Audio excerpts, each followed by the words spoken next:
الحمد للہ ذی العزت والعلاء رب العالمین، الصلاة والسلام علی سید الانبیاء والمرسلین والعاقبۃ للمتقین، اما بعد فاعوذ باللہ من الشیطان الرجیم، بسم اللہ الرحمن الرحیم، انا ارسلناک شاہدا ومبشرا ونذیرا، صدق اللہ مولانا العظیم، ان اللہ وملائکتہ یصلون علی النبی، یا ایہا الذین آمنوا صلوا علیہ وسلموا تسلیما،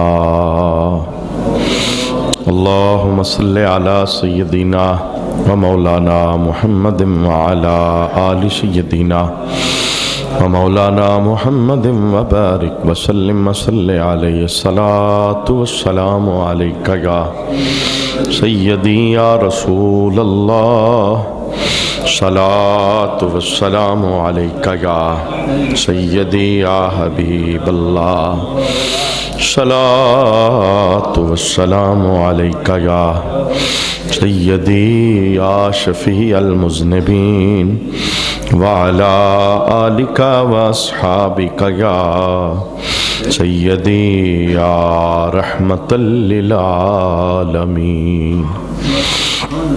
بعد حمد و صلاۃ لائق عزت و تکریم جمیع احباب سمین وقار آقا حضور رحمت عالم صلی اللہ علیہ وآلہ وسلم کی وجود کی نفاست، طہارت، پاکیزگی ہم اسے سماعت کر رہے تھے، اور نبی کریم صلی اللہ علیہ وآلہ وسلم کا رحمت معاب بچپن کس شان کے ساتھ آمنہ کے لال کی دنیا کے اندر جلوہ گری ہوئی، ہم اسے سماعت کر رہے تھے۔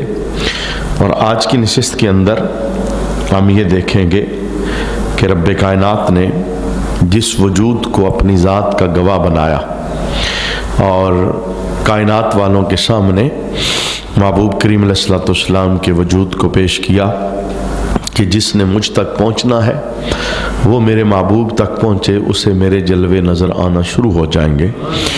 وہ وجود کتنی برکتوں والا تھا اور کتنا نفیس تھا، کتنا طاہر تھا، کتنا صاف ستھرا تھا۔ ایک صفت نبی کریم صلی اللہ علیہ وآلہ وسلم کی سیرت کے اندر موجود ہے کہ آقا حضور کی شانوں میں سے ایک شان یہ تھی کہ اگر آپ خوشبو کا استعمال نہ بھی فرماتے تو آپ کے وجود سے ہر وقت خوشبوئیں آتی رہتی تھی، یعنی یہ شانوں میں سے ایک شان تھی۔ خوشبو اس لیے لگائی کہ سنت قائم ہو جائے، اور بعد میں جو خوشبو لگانے والے ہیں سنت کی نیت سے اللہ انہیں اجر اور ثواب عطا فرمائے۔ لیکن نبی کریم صلی اللہ علیہ وآلہ وسلم کے وجود پاک کے اندر ہر وقت خوشبوئیں موجود رہتی تھی۔ اس پر صحابہ کے کس طرح کے نظریات تھے، کس طرح کے عقائد تھے، آج ہم انہیں سماعت کریں گے۔ حضرت انس بن مالک رضی اللہ تعالی عنہ آپ کہتے ہیں قال ما شممت عنبرا قط ولا مسکا ولا شیئا اطیب من رسول اللہ صلی اللہ علیہ وآلہ وسلم۔ آپ فرماتے ہیں کہ خوشبوؤں میں کوئی خوشبو ایسی نہیں تھی، خواہ وہ عنبر کی ہو، خواہ وہ کستوری کی ہو، خواہ وہ مشک کی خوشبو ہو، کوئی بھی خوشبو جو بڑی بڑی خوشبوئیں تھیں ان کے نام لے لو۔ آپ فرماتے ہیں حضرت انس بن مالک کہ خوشبوؤں میں سے کوئی خوشبو ایسی نہیں تھی جو اس خوشبو کا مقابلہ کرے جو نبی کے جسم سے خوشبو آیا کرتی تھی، یعنی خود بخود جسم سے خوشبو جو آتی تھی اس خوشبو کا مقابلہ بظاہر جو بندوں کی بنائی گئی خوشبوئیں تھیں ان میں سے کوئی ایسی خوشبو نہیں تھی جو اس کا مقابلہ کر سکے۔ اور آقا حضور رحمت عالم صلی اللہ علیہ وآلہ وسلم کے جسم کی اس خوشبو کو حضرت جابر بن سامورہ رضی اللہ تعالی عنہ آپ بیان کرتے ہیں، کہتے ہیں انہو مسع حدہ، جس وقت نبی کریم صلی اللہ علیہ وآلہ وسلم نے اپنا مبارک ہاتھ میرے رخسار پر رکھا، یہ حضور کے دربار کے اندر حاضر ہوئے تو سرکار نے شفقت فرماتے ہوئے اپنا ہاتھ ان کے رخسار پر رکھا، کہتے ہیں قال وجدت یدہ بردن فاذن ہی ابرد من الثلج، پہلی بات یہ کہ مجھے اتنی ٹھنڈک محسوس ہوئی کہ جس طرح برف کی ٹھنڈک ہوتی ہے اس سے بڑھ کر سونے نبی کے ہاتھ کی ٹھنڈک کو میں نے محسوس کیا، یعنی جب ہاتھ رکھا رخسار پر تو اولوں سے زیادہ، برف سے زیادہ میں نے ہاتھ کی ٹھنڈک کو محسوس کیا۔ اور دوسرا جملہ آقا حضور رحمت عالم صلی اللہ علیہ وآلہ وسلم فرماتے ہیں وَرِيحًا كَأَنَّمَا أَخْرَجَهَا مِن جَوْنَةٍ عَطَّارٍ، آپ فرماتے ہیں کہ جب سرکار نے اپنا ہاتھ میرے رخسار پر رکھا تو مجھے یوں لگا کہ ابھی ابھی عطار کی صندوقچی سے سرکار نے اپنا ہاتھ باہر نکالا۔ عطار کہتے ہیں عطر بیچنے والے کو، خوشبوؤں والا جو ہوتا ہے عطر بیچنے والے کو عطار کہا جاتا ہے۔ آپ فرماتے ہیں کہ یوں مجھے لگا کہ جو وہ خوشبوؤں والی صندوقچی ہوتی ہے جس میں بہت ساری خوشبوئیں پڑی ہوتی ہیں، ہاتھ بیچ میں سے باہر نکالو اور فوراً حلے خوشبوؤں کے اٹھنا شروع ہو جاتے ہیں۔ کہتے ہیں کہ جب سرکار نے اپنا ہاتھ میرے رخسار پر رکھا تو برف سے زیادہ ٹھنڈا تھا اور یوں لگ رہا تھا کہ ابھی ابھی خوشبوؤں والی صندوقچی سے میرے حبیب نے ہاتھ باہر نکالا ہے۔ یہ قدرتی خوشبو تھی اللہ کی طرف سے، یعنی ایسی نہیں کہ آپ نے کوئی اسپیشل خوشبو ہاتھ میں لگائی تھی پھر ہاتھ وہ رخسار پر رکھا ہے تو پھر حضرت جابر بن سامورہ کو وہ خوشبو آئی ہے۔ آپ فرماتے ہیں کہ آقا حضور رحمت عالم صلی اللہ علیہ وآلہ وسلم کے جسم کے ہر عضو سے ایسی خوشبو آتی تھی جو بندہ میرے حبیب کے ساتھ مس ہو جاتا پورا دن پھر اس کے وجود سے بھی خوشبوئیں آنا شروع ہو جاتی، یعنی یہ منتقلی تھی آگے۔ اس پر ایک صحابی جن کا نام حضرت جابر ہے انہوں نے بہت خوبصورت جملہ ارشاد فرمایا، کہتے ہیں کہ نبی کریم صلی اللہ علیہ وآلہ وسلم کے ساتھ اگر کوئی بندہ مصافحہ کرتا، یعنی ہاتھ میں ہاتھ دے کر ہاتھ ملاتا، فَيُظِلُّ يَوْمُهُ يَجِدُ رِيحَهَا، آپ فرماتے ہیں کہ پورا دن گزر جاتا تھا لیکن اس بندے کے ہاتھ سے خوشبو نہیں جاتی تھی۔ جو خوشبو ہم لگاتے ہیں یہ بھی 2-4 گھنٹے ہی رہتی ہے، اس کے بعد یہ کسی کو نہیں پتا چلتا کہ جو خوشبو ہم نے لگائی ہے یہ آ بھی رہی ہے یا نہیں آ رہی، لیکن کتنا عالی مرتبت جسم تھا میرے حبیب کا۔ صحابہ کہتے ہیں جس بندے سے سرکار مصافحہ کر لیتے اس بندے کے ہاتھ سے پورا دن خوشبو آتی رہتی، 24 گھنٹے اس بندے کا ہاتھ معطر رہتا۔ بلکہ میں محمد بن سعد کا وہ جملہ خوبصورت آپ کے سامنے بیان کرنا چاہتا ہوں۔ تابعی بزرگ ہیں، یعنی وہ جس نے صحابہ کی زیارت کی اور بڑے عاشق رسول تھے، اور ان کا معمول تھا تب تک یہ سوتے نہیں تھے جب تک ایک مقررہ تعداد کے اندر نبی کریم کی ذات پہ درود و سلام نہ پڑھ لیں۔ یہ آپ کے سونے کا انداز تھا، اور ایک مسلمان کو چاہیے کہ اپنے سونے کا انداز یوں اپنائے جو اللہ کو پسند ہے، اللہ کے رسول کو پسند ہے، کیونکہ ہمیں تعلیم ہے نا شرع کی۔ سونے لگے تو ہم یہ جملے بولیں اللہم بسمک اموت و احیا، اور جب ہم اٹھنے لگیں تو ہم یہ کلام پڑھیں الحمدللہ الذی احیانا بعد ما اماتنا و الیہ النشور۔ یہ جو مبارک کلمات ہیں یہ ایک بہت بڑے فلسفے کی طرف اشارہ ہوتا ہے کہ بندہ سوتے ہوئے یہ بول رہا ہے، اے اللہ میں تیرے نام پر مر رہا ہوں اور تیرے نام پر جی رہا ہوں۔ یہ سوتے ہوئے کلمہ کیوں بولا گیا کہ بندہ جب سوتا ہے تو روح نکل کر عالم بالا پہ چلی جاتی ہے، اور پھر جب صبح آنکھ کھلتی ہے تو روح واپس پلٹ آتی ہے، اور کتنے ایسے ہیں جن کی روح جاتی ہے تو پھر واپس نہیں آتی۔ ہم نے کتنے بندوں کو دیکھا وہ سوئے تو پھر سوئے رہ گئے، وہ پھر اٹھے نہیں۔ اسی لیے ایک رہبر اور رہنما نے جملہ بولا کہ سونے والے رب کو سجدہ کر کے سو، کیا خبر اٹھے نہ اٹھے صبح کو۔ ہو سکتا ہے تیرا سونا زندگی کا آخری سونا ہو جائے، پھر تیری آنکھ نہ کھلے۔ اسی طرح بندہ سوئے اگر تو اس نے اللہ رسول کا نام ہی نہیں لیا، اس نے کلمہ نہیں پڑھا، اس نے آیت الکرسی نہیں پڑھی، اس نے درود نہیں پڑھا، اس نے دعا نہیں پڑھی، ذکر اذکار نہیں کیا، رب کا نام لیا سنا نہیں، اور بے ہنگم وہ میڈیا کے سامنے میوزک دیکھتے دیکھتے سو گیا۔ اب جس طرح کی موت ہوتی ہے اسی طرح مرنے کے بعد پھر بندے کو قبر سے اٹھایا جاتا ہے۔ جس حالت میں زندگی اسی حالت میں موت، اور جس حالت میں موت اسی حالت کے اندر بندے کو اٹھایا جاتا ہے۔ تو اگر خیر والے کاموں کے اندر زندگی بسر ہوگی تو رب موت بھی خیر والی عطا فرمائے گا، اور اگر شر والے کاموں میں زندگی بسر ہوگی تو موت بھی پھر شر والی ہوگی، اور پھر اسی حالت میں بندہ اٹھے گا بھی اپنی قبر سے۔ تو سونے کا جو انداز ہے یہ محمدی ہونا چاہیے، یعنی یہ انداز ہونا چاہیے کہ میں سو جاؤں یا مصطفیٰ کہتے کہتے کھلے آنکھ صلی اللہ کہتے کہتے۔ یہ آپ کے بچے یہ جملے بولتے ہیں کہ ہمیں ڈر لگتا ہے خوابوں کے اندر، اس لیے کہ ہمارے گھروں کے اندر جو چلنے والے چینل ہیں یہ ان کی غلط رہنمائی کرتے ہیں، اور شیطان ان پہ حاوی ہوتا ہے، پھر شیطان ہی خوابوں کے اندر آ کر انہیں وسوسے ڈال کے ڈرانے کی کوشش کرتا ہے۔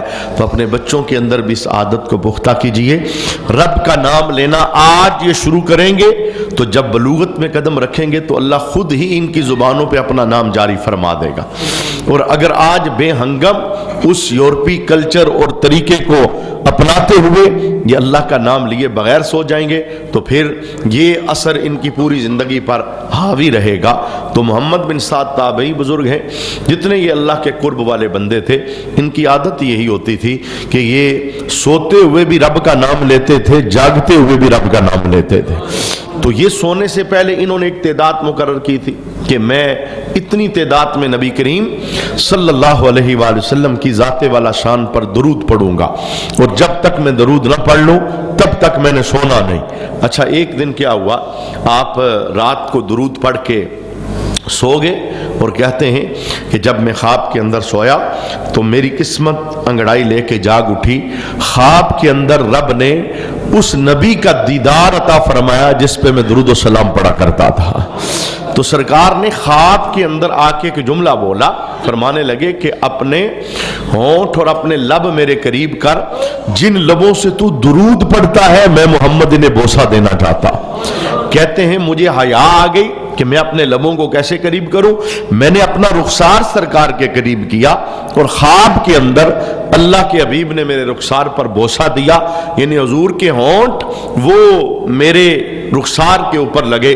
اب یہ تبدیلی بیان کرتے ہیں کہ محبوب تو دنیا سے تشریف لے گئے ہیں، خواب کا یہ عالم ہے، خواب کے اندر انہوں نے منظر دیکھا ہے۔ اور ایک مسلمان کو ہمیشہ اپنا عقیدہ بے غبار اور شستہ اور صاف ستھرا رکھنا چاہیے کہ اللہ کے حبیب خود فرماتے ہیں من رعانی فی المنام فقد رعا الحق، جس نے خواب میں دیکھا حق اس نے مجھ محمد ہی کو دیکھا ہے، کیونکہ میری صورت میں شیطان آ سکتا نہیں، جس کے خواب میں میں آتا ہوں میں ہی آتا ہوں، پھر اسے شک کرنے کی کوئی ضرورت نہیں ہے۔ میرے حبیب فرماتے ہیں میں خواب کے اندر جسے آتا ہوں ان قریب اللہ میرا ظاہری جلوہ بھی اسے عطا فرماتا ہے۔ یہ خوابوں کے اندر آقا حضور رحمت عالم صلی اللہ علیہ وآلہ وسلم کے جلوے ہیں جو امت کے اونچے لوگوں کو رب عطا فرماتا ہے۔ تو جو آپ تبدیلی بیان کرتے ہیں، کہتے ہیں کہ محبوب نے اپنے ہونٹ میرے رخسار پر رکھے تو پورا ایک ہفتہ میرے رخسار سے خوشبو آتی رہی، 24 گھنٹے نہیں، 2-3 دن نہیں، پورا ایک ہفتہ میرے کمرے سے جہاں میں لیٹا تھا اور میرے رخسار سے۔ مجھے بتائیں اگر سونا نبی خواب میں جلوہ گر ہو اور کسی جگہ پہ ہونٹ لگا جائے، پورا ہفتہ ہونٹ بتاتا رہے اور رخسار بتاتا رہے کہ سونے کے ہونٹ یہاں مس ہوئے ہیں، تو جس جگہ حقیقی طور پہ سونے نبی کا وجود موجود تھا وہاں خوشبوئیں کتنی تھی۔ یہ 14 صدیاں بعد یہ کسی کی عشق اور محبت کی داستان نہیں کہ وہ اپنی حب کی وجہ سے ایسے جملے بول رہا ہے، یہ صحابہ کا تجربہ ہے۔ جو اس تجربے کو محسوس کرتے تھے اسے اپنی زبان سے بیان کرتے ہیں. تو کہتے ہیں کہ جو بندہ نبی کریم سے ملاقات کر لیتا، ہاتھ ملا لیتا، پورا دن اس کے ہاتھوں سے سونے نبی کی خوشبو آتی رہتی. اور یہ سرکار کی جو خوشبو تھی، یعنی وجود سے آنے والی، چونکہ عنبر، مشک، کستوری، یہ جو بڑی بڑی اس وقت خوشبوئیں کے نام تھے، تو صحابہ نے ان کا انکار کیا. کہا ان کے اندر تو اتنی جان ہی نہیں تھی کہ اس خوشبو کا مقابلہ کریں جو جسم مصطفیٰ سے آیا کرتی تھی. یہ تو خوشبوئیں ساری ہیج تھی. سب صحابہ کو پتا تھا کہ وہ خوشبو کس طرح کی ہے.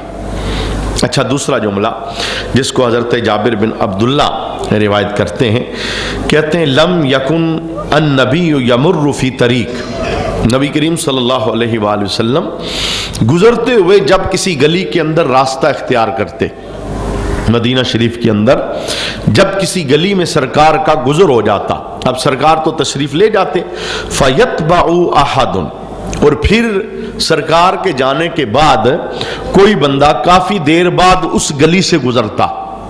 حضور تشریف لے گئے ہیں، اب وہ بندہ اس گلی سے بعد میں گزرا ہے، الا عرف انہ سالکہ من طیبہ، تو وہ خوشبوؤں سے پہچان جاتا تھا کہ سونا یہاں سے گزر کے گیا ہے. کتنی اللہ کریم نے نفاست عطا فرمائی تھی. پورے 24 گھنٹے گلی پتہ بتاتی تھی، وہ روڑے پتہ بتاتے تھے، وہ در و دیوار پتہ بتاتے تھے کہ آج ہم کتنے بخت والے ہیں کہ سونے نبی نے اپنے قدموں سے ہمیں منور فرمایا ہے. اور صحابہ کہتے ہیں ہمیں پتہ چل جاتا، سرکار تو گزر جاتے، اگر ہم پیچھے جاتے. اور سیرت کے اندر یہ جملہ بھی موجود ہے، نبی کریم صلی اللہ علیہ وآلہ وسلم جب کسی سفر سے واپس آتے، کسی جنگ پہ ہوتے، کسی مشورے کے لیے تشریف لے جاتے، کسی قبیلے میں جاتے، کسی کی تیمارداری کے لیے مدینہ شریف سے باہر جاتے، تو اب فون تو تھا نہیں، یہ کمیونیکیشن کا کوئی نظام نہیں تھا کہ آنے سے پہلے بتا دے کہ میں آ رہا ہوں. تو اب صحابہ کا عشق اور محبت دیکھیے. حضرت انس کہتے ہیں کہ ہمیں کیسے پتہ چلتا تھا کہ سرکار واپس آ رہے ہیں، یعنی اب اعلان تو تھا نہیں کہ میں آ رہا ہوں، بھائی باہر نکل آؤ دیکھو میں آ رہا ہوں، نہیں، ہمیں کیسے پتا چلتا تھا کہ سرکار آ رہے ہیں. حضرت انس کا جملہ سنیے، کہتے ہیں کننا نعرف رسول اللہ صلی اللہ علیہ وآلہ وسلم اذا اقبل بطیب ریحہ، جب نبی کریم کسی سفر سے مدینہ واپس پہنچتے تھے تو ہواؤں کے اندر سرکار کے وجود کی خوشبو شامل ہو جاتی تھی، اور جب وہ معطر معمبر خوشبو ہمارے ناک کے اندر داخل ہوتی تو ہمیں پتہ چل جاتا کہ سونا مدینے میں جلوہ گر ہونے والا ہے. کتنا اہتمام اللہ کریم نے فرمایا تھا، کتنا نفیس جسم تھا، کتنی طہارت اللہ کریم نے انہیں عطا فرمائی تھی کہ نبی کریم صلی اللہ علیہ وآلہ وسلم جس سفر سے بھی واپس آتے، کسی کو پتہ چلتا اور کسی کو پتہ نہ چلتا، کوئی اعلان تو نہیں ہوتا تھا، لیکن جب سرکار قرب کے اندر آتے تو ہوائیں خود بتا دیتی تھی کہ سونا جلوہ گر ہو رہا ہے. یہی وجہ ہے اس وجود کو دیکھ کے 14 صدیوں بعد نا جو زیادہ پڑھ لکھ گئے ہیں بندے وہ تو گمراہ ہو گئے، اور انہوں نے نبی کی شانوں کو تولنا شروع کر دیا، ترازو پکڑ کے بیٹھ گئے اور گمراہی ان کا مقدر بن گئی. یہاں ترازو نہیں لگانا، اس کی وجہ یہ ہے کہ ترازو پر وہی چیز تلتی ہے جو تلنے کے قابل ہو، اور جسے رب نے عقلوں سے ماورا بنایا ہے وہ ترازو پہ نہیں تولا جا سکتا. مجھے بتائیے گندم کا بڑا ڈھیر ہو 40 من کا، اور آپ کہیں سونار کو آؤ بھائی اپنا ترازو لے آؤ، اس گندم کے ڈھیر کو تولنا شروع کرو، تو سونار کہے گا اپنی عقل کا علاج کر، میرا جو ترازو ہے یہاں تو تولے کا حساب ہے، یہاں تو گرام کا حساب ہے، یہاں تو رتیاں تلتی ہیں، اور تو اتنا بڑا ڈھیر تولنا چاہتا ہے، یہ میرے ترازو پہ نہیں تلے گا. تو میں جملہ یہی بولنا چاہتا ہوں، ہمارے عقل کے ترازو بہت چھوٹے ہیں، رب نے مصطفیٰ کو بڑی شان عطا فرمائی ہے. کبھی عقلوں پر پرکھنے کی کوشش نہ کرنا. میں جو جملہ بولنا چاہتا ہوں، حضرت عبداللہ بن عمر رضی اللہ تعالی عنہ، آپ نے نبی کریم کے وجود کے متعلق کیا کہا؟ یہ ان لوگوں کی داستانیں ہیں جنہوں نے سرکار کو اپنی آنکھوں سے دیکھا ہے، جنہوں نے محبوب کا مبارک زمانہ پایا، 14 صدیوں کے گیپ پہ نہیں. بلکہ سرکار کا چہرہ دیکھ کر صحابیت کا اعلیٰ مقام حاصل کیا ہے۔ تو عبداللہ بن عمر جملہ کیا بولا کرتے تھے؟ کہتے تھے رأیت رسول اللہ صلی اللہ علیہ وآلہ وسلم بعینی ہاتین، کہتے ہیں میں نے اپنی ان دو آنکھوں سے نبی کریم کو دیکھا، اشارہ کیا اپنی آنکھوں کی طرف، کہا میں سنی سنائی بات نہیں کر رہا، میں نے اپنی ان دو آنکھوں سے نبی کریم کو دیکھا ہے۔ اچھا کیا دیکھا ہے؟ کأن نورن کلہ، سونے کا سارا وجود نور کی کیفیت میں تھا۔ میں نے آنکھوں سے، اس میں بشریت کا انکار نہیں، وہ تو بشری لباس پہن کر آئے ہیں، قرآن کی آیت کا کون انکار کر سکتا ہے؟ لیکن وہ ایک عالم کا جملہ بڑا خوبصورت جملہ ہے کہ اگر بشروں کی دنیا میں نبی کی عزتوں کو دیکھا جائے تو کوئی بشر ایسا نہیں جو ان کی بشریت کا مقابلہ کر سکے، اور اگر نورانیت کی صفت کے اندر میرے محبوب کی شانوں کو دیکھا جائے تو سارے نوری بھی سونے نبی کے نور کے محتاج نظر آتے ہیں۔ عبداللہ بن عمر کہتے ہیں میں نے اپنی آنکھوں سے دیکھا کأن نورن کلہ بل نورم من نور اللہ، بلکہ سرکار عام نور نہیں تھے، اللہ کے نور سے نور تھے۔ وہ ایک مصنف عبدالرزاق جو امام بخاری کے استاد ہیں، ان کی ایک بڑی لمبی حدیث ہے، اس کائنات کے اندر جو کچھ بھی بنا ہے سونے نبی کے نور کے وسیلے سے بنا ہے۔ ابتدا اس کی تھی، بعد میں کیا کیا بنا، وہ لمبی حدیث ہے، انشاءاللہ کبھی ہم عنوان کے اندر اسے شامل کریں گے۔ تو میں نے پہلی جیت آپ کے سامنے بیان کرنا چاہی کہ آقا حضور رحمت عالم صلی اللہ علیہ وآلہ وسلم کے وجود سے جو خوشبوئیں آتی تھی، کوئی خوشبو اس کا مقابلہ میں بلکہ ایک اور جیت آپ کے سامنے بیان کرنا چاہتا ہوں۔ دیکھیے میں ہم سارے ان منفی تقاضوں کے اندر بالکل اپنے آپ کو محسوس کرتے ہیں کہ ہم گرے ہوئے ہیں، مجھے بھی پسینہ آتا ہے، آپ کو بھی پسینہ آتا ہے، میرا پسینہ بھی وہ جراثیم پیدا کرتا ہے، آپ کا پسینہ بھی ایسا ہی ہے، ہمارا پسینہ وہ بدبو پیدا کرتا ہے، اس میں خوشبو نہیں ہوتی، اس کی بدبو کو رفع کرنے کے لیے، دور کرنے کے لیے ہم خوشبوؤں کا استعمال کرتے ہیں تاکہ ہمارے وجود سے سمیل نہ آئے۔ لیکن قربان جاؤں آمنہ کے لال کی عظمتوں پر، جہاں زمانہ آنکھ جھکا کے گرا ہوا ہے، رب نے وہاں بھی آمنہ کے لال کو اونچی شان عطا فرمائی ہے۔ لوگوں کا پسینہ بدبو پیدا کرتا ہے اور سونے نبی کا پسینہ بغیر خوشبو لگائے خوشبو پیدا فرماتا ہے۔ میں آئیے اس پر صحابہ کا جو طرز عمل ہے وہ بیان کرنا چاہتا ہوں۔ بہت خوبصورت حدیث، حضرت انس اس کے راوی ہیں، چونکہ حضرت انس یہ گھر کی باتیں اس لیے بتاتے ہیں کہ حضور کے خدمت گزار تھے، سرکار کے نالین اٹھاتے تھے، اور بے شمار 10 سال کے قریب انہوں نے سرکار کی خدمت کی ہے۔ چھوٹے سے بچے تھے، گئے سرکار کے پاس اور حضور کی کمال درجے کی جو اخلاقی کیفیت تھی اس کو بیان کرتے ہیں۔ کہتے ہیں کہ کبھی ایسا ہو گیا نا، سرکار نے مجھے کسی کام سے بھیجا، میں لیٹ ہو گیا، تو واپس آیا تو میرے حبیب نے غصہ نہ کیا بلکہ میں نے سونے کو مسکراتے ہی دیکھا ہے۔ یعنی میں 10 سال رہا ہوں خدمت کے اندر، کبھی سرکار نے سختی کا اظہار نہیں فرمایا۔ تو یہ اس طرح کی باتیں ساری یہ جانتے ہیں کیونکہ قرب کے اندر شب و روز یہ رہا کرتے تھے۔ کہتے ہیں کہ کان یاتی ام سلیم فیقیل اندہا، نبی کریم صلی اللہ علیہ وآلہ وسلم دوپہر کے وقت حضرت ام سلیم کے گھر کے اندر تشریف لے کے جاتے۔ کیوں؟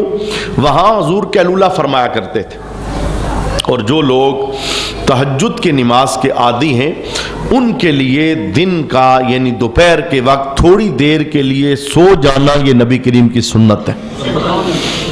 اور حدیث کے جملے یہ ہیں کہ دوپہر کا قیلولہ یہ رات کی نماز میں بندے کو مدد فراہم کرتا ہے۔ اور میں یہ گزارش کرنا چاہوں گا پنجگانہ نمازیوں سے جو ابھی تک نمازی نہیں، میں ان سے یہی گزارش کروں گا پہلے اپنی 5 نمازیں پوری کریں، کیونکہ پہلی بات فرض کی ہے، فرض کے بعد نفلوں کا کام شروع ہوتا ہے، اور اگر زندگی میں فرض کی پختگی نہیں ہے 1000 نفل بھی پڑھ لیں چھٹکارا نہیں ہو سکے گا۔ لیکن جنہیں اللہ نے سعادت دی ہے وہ پنجگانہ نماز کے پابند ہیں، سجدہ ان کی پیشانی میں ٹپکتا ہے، تو میں کہوں گا دنیا ساری ترقی کی منزلیں طے کر رہی ہیں، تو کیا آپ خالی پنجگانہ نماز پہ کھڑے رہیں گے؟ ایک قدم اور آگے اٹھائیے نا، اگر پنجگانہ نماز کی پابندی آ چکی ہے تو تہجد کی عادت زندگی میں داخل کیجیے، رات کو اٹھ کے اللہ کے دربار میں آنا، اس کی عادت اپنی زندگی میں پختہ کیجئے.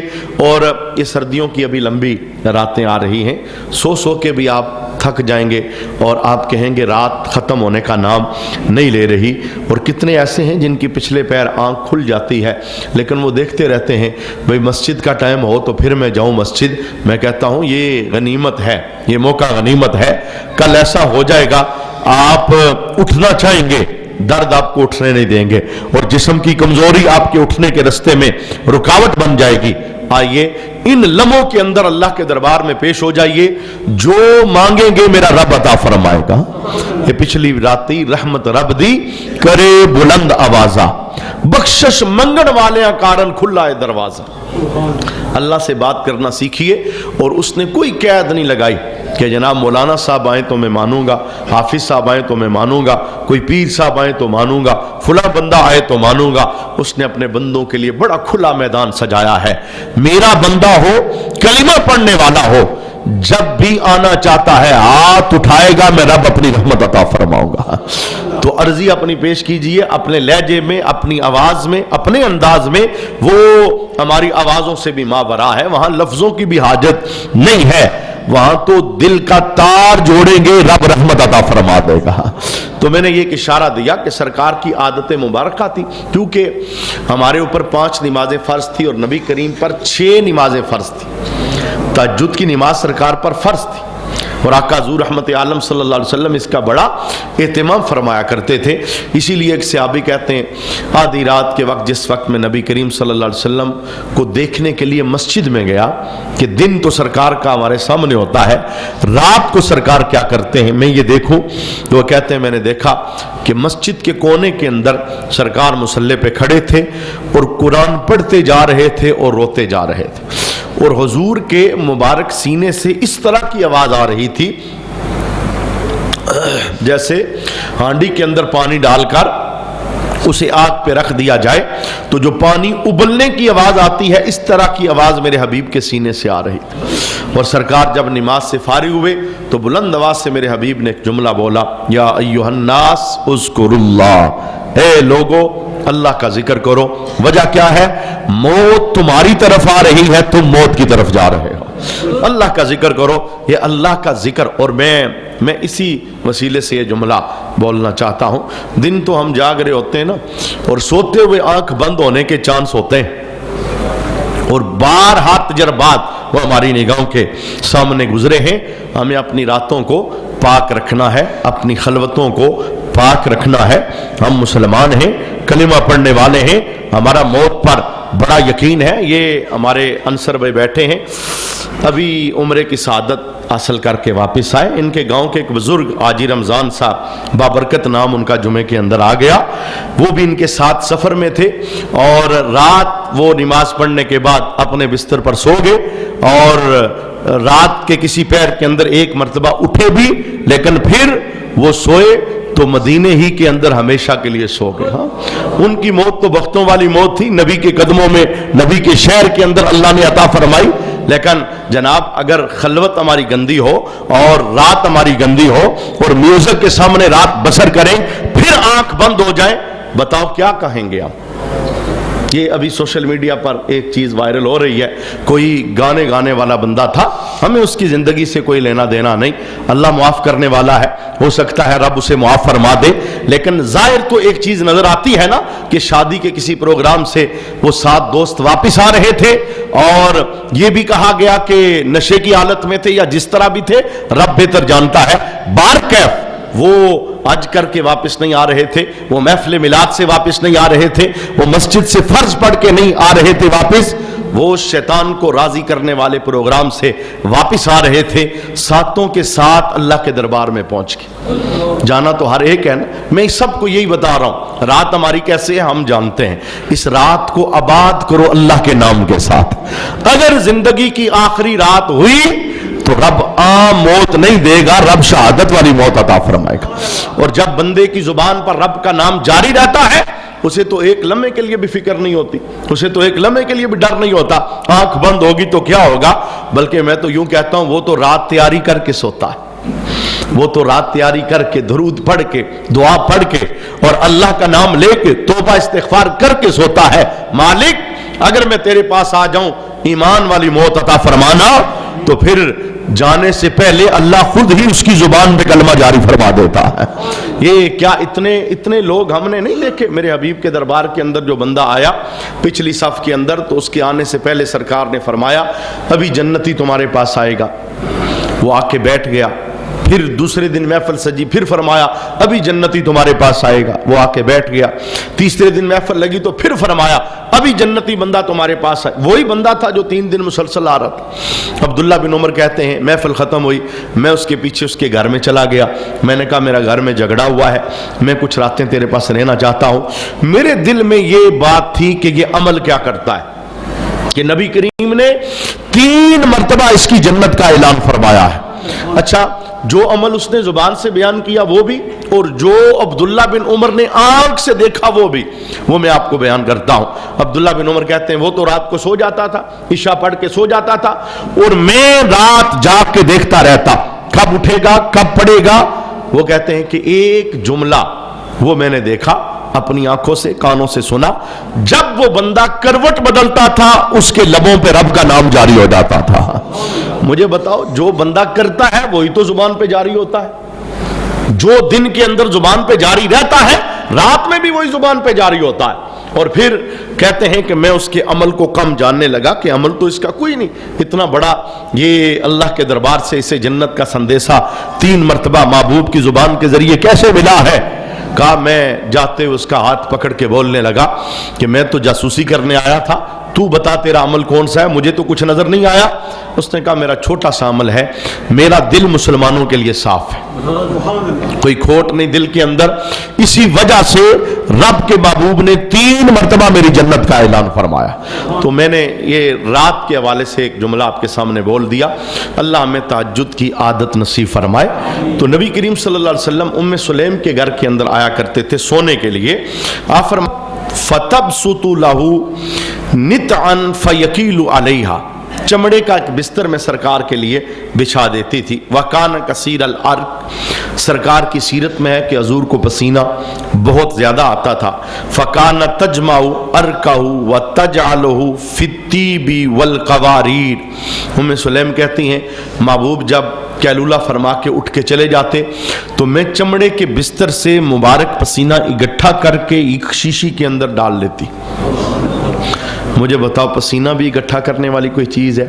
بالکل یہ چیز اکٹھا کرنے والی نہیں، اگر یہ میرے اور آپ کے وجود کا ہو، اور اگر یہ نبی کے وجود کا ہو، یہ تو جنت کا نگینہ ہوا کرتا ہے، وہاں تو یہ جملہ نہیں بولا جا سکتا۔ اچھا، ام سلیم آپ نے ایک شیشی کھلے منہ والی رکھی تھی، لکڑی کے ذریعے پسینہ اس کے اندر آپ ڈالتی۔ ایک دن کیسا ہوا کہ سرکار جب بستر سے آرام کر کے اٹھے اور حضور تشریف لے گئے، ام سلیم نے شیشی اٹھائی، اپنا کام شروع کر دیا، میرے محبوب پھر واپس آ گئے اور کیا فرمایا، یا ام سلیم ما ھذا، اے ام سلیم یہ کیا کر رہی ہو، میں جس بستر پہ لیٹتا ہوں آپ پسینہ یہاں سے اکٹھا کر رہی ہو، یہ کیا کر رہی ہو۔ اللہ اکبر۔ ام سلیم اپنی محبت کا اظہار کرتی ہیں، کہتی ہیں آراکو کا ادوفو بہی تیبی، یا رسول اللہ صلی اللہ علیہ وسلم یہ آپ کا پسینہ ہے، میں اسے خوشبو کے لیے شیشی میں رکھتی ہوں، یہ آپ کا پسینہ ہے، میں اسے خوشبو کے لیے شیشی میں رکھتی ہوں، اور کرتی کیا ہوں، نرجو برکتہ لصبیاننا۔ ام سلیم کہتی ہیں سونیا یہ تیرے وجود کا پسینہ ہے، جب میں بچوں کو لگاتی ہوں تو اللہ اس کی برکت انہیں عطا فرما دیتا ہے۔ جس جگہ پر ہم سارے گرے ہیں وہاں بھی اللہ نے حبیب کو اتنا اونچا مقام عطا فرمایا۔ جن کے پسینے کی خوشبو کا یہ حال ہے تو جو وجود سے خوشبو آتی تھی اس کا کیا حال ہوگا، وہ کتنی اونچی ہوگی۔ اسی وجہ سے امام سیوطی نے فرمایا کہ 63 سالہ زندگی کے اندر میرے حبیب کے جسم پہ ایک مرتبہ بھی مکھی نہیں بیٹھی، چونکہ مکھی گندی جگہوں پہ بیٹھتی ہے، رب نے ہر جیت سے نبی کو طہارت اور پاکیزگی عطا فرمائی ہوئی تھی، ہر جیت کے ساتھ صفائی تھی اور طہارت تھی۔ انشاءاللہ اس عنوان کو مزید ہم آنے والی نشست کے اندر آگے بڑھائیں گے۔ آج